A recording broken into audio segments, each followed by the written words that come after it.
మన పూజ రూమ్లో పూజ అయింది. అయిన తర్వాత ఇక తులసమ్మ దగ్గర కూడా దీపారాధన చేసుకున్నాం.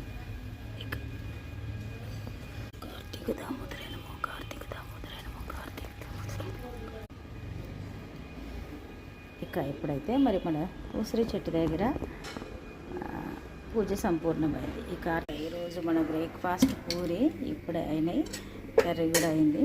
కర్రీ బంద్ చేసి దట్ నుండి పూజలు, మరి మన ఉసిరి చెట్టు దగ్గర దీపారాధన అయితే మరి మన బ్రేక్ఫాస్ట్ రెడీ అయింది.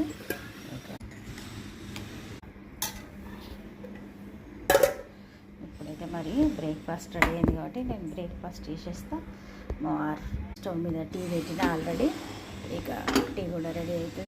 చూడండి జారా ఇక్కడ కూర్చొని చూస్తుంది, మరి ఆటలు దాంతో కొంచెం టైం పాస్ చేస్తున్నా. నేను కూడా భలే ఆడుకుంటుంది. సాయంత్రం దీపారాధన అయింది. ఇంకా చక్కగా దీపాలు వెలుగుతున్నాయి చూడండి. ఇక సాయంత్రం దీపారాధన అయితే సంపూర్ణమైంది. ఇక 6 గంటలు అయిందంటే దీపారాధన చేసిన తర్వాతనే టీ తాగడం. చూడండి సాయంత్రం 6 గంటలు అయిందంటే అబ్బా దీపారాధన చేయడమే. కార్తీకం అన్ని రోజులు కూడా దీపారాధన, ఈవినింగ్ దీపారాధన చేసిన తర్వాతనే మనం టీ తాగడం. ఇక్కడితోటి ఈరోజు మరి దీపారాధన సంపూర్ణమైంది. మళ్ళీ రేపు మార్నింగ్ కలుద్దాం.